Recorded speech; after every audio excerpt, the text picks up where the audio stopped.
क्या आपके घर में भी कुछ ऐसे लोग हैं जो कि धीरे धीरे एज की तरफ बढ़ रहे हैं, यानी जिनकी उम्र बढ़ रही है, या फिर आप कुछ ऐसे लोगों से अपनी वर्क प्लेस पे या कहीं जब आप वॉक करने जाते हैं या किसी पार्टी फंक्शन में मिलते हैं, उस तरह से लोगों से मिलते हैं जैसे कि वो उनकी उम्र बढ़ रही है और जो कि 60-65 के एज के ऊपर हैं। तो आज का वीडियो उन लोगों के लिए है। आज के वीडियो में हम ये बताने वाले हैं कि ऐसी कौन सी एक्सरसाइज हैं जो 65, 70, 80, 85 वाला जो एज ब्रैकेट है उस एज ब्रैकेट के लोगों को करनी चाहिए। इस एक्सरसाइज को करने से ना केवल उनका पोस्चर ठीक रहता है, उनका बैलेंस और जो फॉल होते हैं उनमें वो भी कम देखे जाते हैं। तो स्टार्ट करते हैं। मैं doctor Anshul Parashar, joint efforts physiotherapy clinic से आज आपको 5 एक्सरसाइज सिखाऊंगा जो कि ओल्ड एज वाले लोगों के लिए होती है। तो स्टार्ट करते हैं। सबसे पहले आपके पोस्चर को इंप्रूव करने के लिए रिट्रैक्टर स्ट्रेंथनिंग एक्सरसाइजेस से। ये रिट्रैक्टर जो मसल्स होती हैं ये हमारे पीछे जो पीठ होती है वहाँ की मसल्स होती हैं और इसको स्ट्रेंथन करने से आपका पोस्चर सीधा रहता है। जैसे कि आप अक्सर देखते हैं जैसे जैसे उम्र बढ़ती है वैसे आदमी की जो पोस्चर होता है वो झुक जाता है। तो इस एक्सरसाइज को करने से आपका जो पोस्चर है वो स्ट्रेट रहेगा, आपकी नेक भी सामने की तरफ रहेगी। इसको करने से आपको shoulder pain, mid thoracic pain, lower back pain और नेक पेन की समस्या भी कम हो सकती है। तो इस एक्सरसाइज को स्टार्ट करने से पहले आपको इस तरह का एक इलास्टिक वाला एक बैंड या ट्यूब लेना पड़ेगा। इसको हम कहीं पे हुक कर देंगे। जैसे मैं अपने सहायक को बोलूँगा कि वो उसको यहाँ से पकड़ ले और ये बिल्कुल सामने पकड़ा जाएगा। आप इसको हुक कर सकते हैं किसी आपकी विंडो में या कोई ऐसी जगह पे जो कि फिक्स्ड हो। उसको पकड़ने के बाद में अपनी दोनों फिस्ट को आपको इस तरह से पकड़ना है और आपके दोनों फिस्ट इस तरह से जाएंगे। तो जब आप इस एक्सरसाइज को करेंगे तो ये आपके रिट्रैक्टर मसल्स को स्ट्रॉन्ग करता है, आपके पोस्चर को इम्प्रूव करेगा। इस एक्सरसाइज को आप 10 बार कर सकते हैं और साथ साथ में इसके 3 सेट करिए। इस तरह से आपके मसल्स स्ट्रॉन्ग होती हैं और तो और आपके ओल्ड एज में जो आपको फ्रोजन शोल्डर या फिर आपको इम्पीजमेंट सिंड्रोम जो शोल्डर में होते हैं उन सब से भी आपको पेन कम होता है। इस एक्सरसाइज को करने से शोल्डर स्ट्रांग रहेगा। आप कुछ सामान को उठा के दूसरी जगह पे रख सकते हैं। कुछ सामान को आपको अगर ऊंचे स्थान से उठा के नीचे रखना है तो उसको करने में भी आपको आसानी रहेगी। सेकंड एक इम्पॉर्टेंट एक्सरसाइज है जिसका नाम है पेल्विक ब्रिजिंग, जिसमें आप बेड पे लेट के अपने हिप्स को ऊपर हवा में उठाते हैं। इसको हम हिंदी में पर्वत आसन भी बोलते हैं। इस एक्सरसाइज को करने से आपके यहाँ पे जो बम्प्स होते हैं, ग्लूटियल मसल्स, हिप मसल्स, वो स्ट्रांग होते हैं और ये आपको जब आप करते हैं तो आपके कोर मसल्स को एंगेज करता है। ये दोनों मसल्स को ट्रेन करने से आपको ओल्ड एज में जो लोअर बैक पेन होता है उसकी समस्या कम होती है, आपका बैलेंस अच्छा बनता है। आइए सिखाते हैं कि ये एक्सरसाइज आप किस तरह से कर सकते हैं। आपको एक स्ट्रेट किसी फ्लोर पे जाके इस तरीके से लेट जाना है और यहाँ लेटने के बाद आप अपने दोनों ये हिप्स को ऊपर हवा में उठाएंगे। हवा में उठाने के बाद आप इसको 10 काउंट तक रोक सकते हैं। नीचे रखिए और जैसे मैंने बताया पहले आप इसके 10 रिपीटिशंस करेंगे और 10 रिपीटिशंस के 3 सेट करेंगे। अगर आपको इसी एक्सरसाइज में प्रोग्रेशन चाहिए तो आप पहले तो एक पैर को दूसरे पैर के ऊपर रख के फिर पेल्विक ब्रिजिंग कर सकते हैं। और अगर आपको ये भी अच्छा लगता है, आप इसको कठिन नहीं समझते हैं, तो इसका जो तीसरा लेवल है उसमें आप एक पैर को सीधा रखिए, इस पैर को हवा में उठाइए और फिर अपना पेल्विक ब्रिजिंग करिए। ऐसे आपको डिफ़िकल्टी लेवल आपका बढ़ता चला जाएगा। साथ ही साथ जितना आप अपनी हील्स को अपने हिप्स के पास रखेंगे उतना डिफ़िकल्ट लेवल बढ़ता चला जाता है और आपको हिप्स को उठाने में थोड़ी ज़्यादा मेहनत करनी पड़ती है। अब जो तीसरी मोस्ट इम्पॉर्टेंट एक्सरसाइजेस है 60-65 प्लस लोगों के लिए वो है स्क्वाट्स।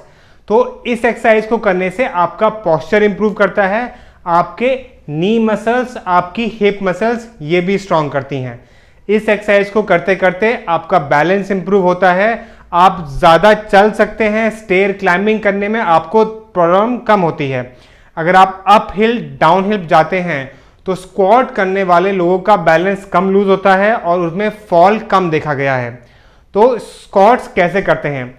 सबसे पहले आपको देखिए, मैं साइड पोजीशन में खड़ा हूं। इस पोजीशन में अपने हाथों को यहां पे रखता हूं। अगर आप बहुत एजेड हैं तो आप किसी से बोल सकते हैं कि कोई किसी चीज को सपोर्ट कर ले, कोई फिक्स स्ट्रक्चर जैसे कि कोई रेलिंग है या कोई बेड है उसको पकड़ ले। मैं जैसे कि एक यंग हूं, जैसे कि मैं उतना एज का नहीं हूं, तो मैं बिना पकड़े भी काम कर सकता हूं। तो यहाँ पे मैंने अपने हाथों को ऐसे रखा और अब मैं मिनी स्क्वाट्स करता हूं। तो स्टार्ट करेंगे मिनी स्क्वाट से, जिसमें आपको 10 रिपीटेशंस करने हैं और आप देख सकते हैं कि मैं 15 से 20 डिग्री ही नीचे बेंड कर रहा हूं। तो इसको मिनी स्क्वाट्स बोलते हैं। जब आप इसमें परफेक्ट हो जाते हैं तो इसी में आप हाथ में कुछ वेट पकड़ के आप स्क्वाट्स कर सकते हैं, मिनी स्क्वाट्स। इमेजिन करिए कि मेरे हाथ में 1 किलो का या 5 किलो का वेट्स हैं, आप उसमें स्क्वाट्स कर सकते हैं। आप इनको करिए 3 महीने और जब आप मिनी स्क्वाट्स और मिनी स्क्वाट्स विद वेट के साथ में आप परफेक्ट हो गए हैं तो आप फिर फुल स्क्वाट्स की भी प्रिपरेशन कर सकते हो। इस तरीके से वो लोग जिनके नी में पेन नहीं है, जिनका नी रिप्लेसमेंट नहीं हुआ है, जो अभी 60 प्लस हैं लेकिन 70 प्लस नहीं हुए हैं, उन लोगों को स्क्वाट्स फुल ज़रूर करना चाहिए। जब तक आप फुल स्क्वाट्स करते रहेंगे तब तक आपके नी हेल्दी रहेंगे।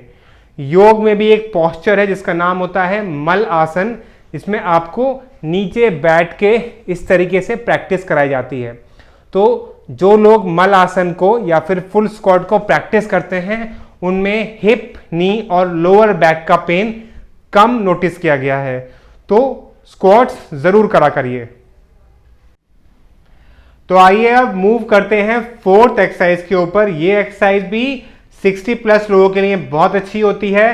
ये आपके काफ मसल्स को स्ट्रांग करती है, जिसको कहा जाता है कि ये आपके बॉडी का सेकंड हार्ट होता है।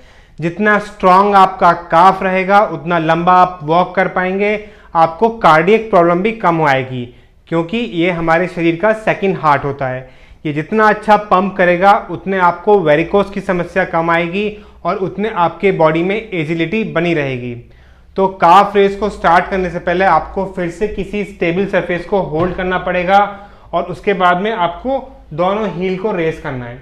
इस तरह से आप रेस करके उसको डाउन कर सकते हैं। मैं कोशिश कर रहा हूं कि आपको ये ज़्यादा से ज़्यादा दिख पाए।